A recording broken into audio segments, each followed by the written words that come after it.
और कुरुक्षेत्र में विराट संत सम्मेलन का आयोजन किया जा रहा है। संत सम्मेलन में केंद्रीय मंत्री मनोहर लाल भी शिरकत कर रहे हैं और देश भर से जो साधु संत हैं वो यहाँ पर पहुंचे हुए हैं।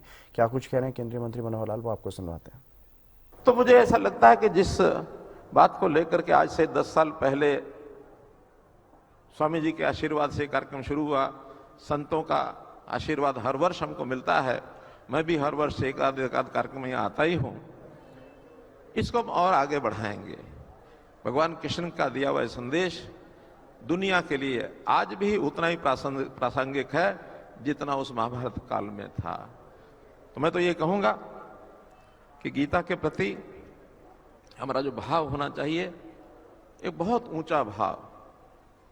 अब कई बार होता है कि हम गुरु के बराबर भाव मन में रखें कि भगवान के बराबर भाव में रखें। उच्च स्थान तो दोनों स्थानों पर ही, दोनों चीजों के प्रति हमारे मन में आता है।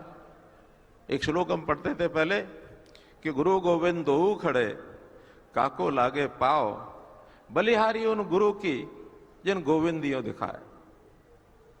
यानी गुरु बड़ा के भगवान बड़ा, इसमें जब चर्चा रहती है तो हम भगवान के द्वारा उवाच जो वाक्य हैं उनको भी उतनी श्रद्धा से ही हम सुनते हैं, विचार करते हैं, पालन करते हैं। लेकिन जब वो विचार किसी पुस्तक के रूप में लिखे हुए आ जाते हैं तो फिर वो भी एक गुरु के रूप से कम नहीं है।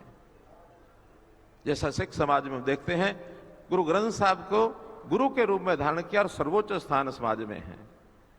ऐसे ही हम राष्ट्रीय स्वयंसेवक संघ के स्वयंसेवक प्रचारक इस नाते से उस समय हमको एक पाठ मिला कि संगठन के नाते भगवा ध्वज ही हमारा गुरु है।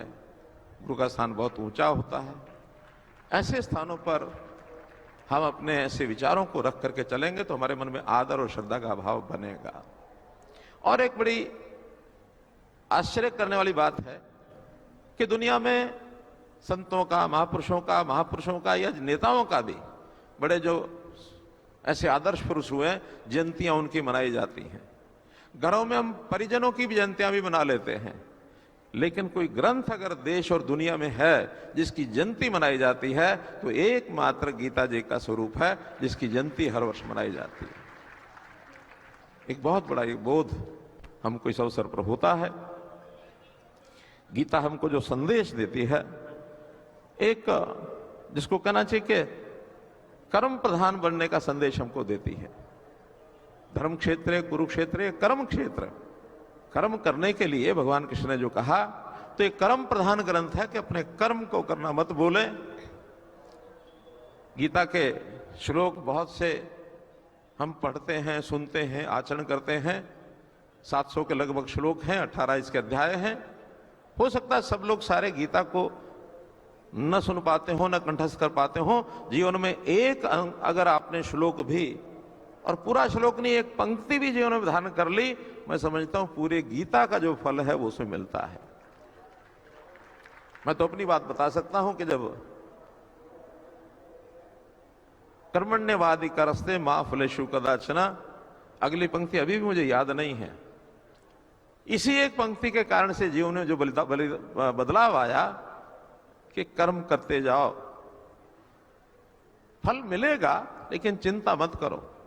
इसमें से यह अर्थ भी कभी नहीं लेना कि फल मिलता ही नहीं है, वो स्वाभाविक मिलता है। लेकिन जो चिंता में डूबते हैं, पहले फल की चिंता करते हैं फिर हम कर्म करते हैं, इसको गीता जी मनाही करती है कि फल की चिंता पहले मत करो, कर्म करना चाहिए, फल मिल जाएगा।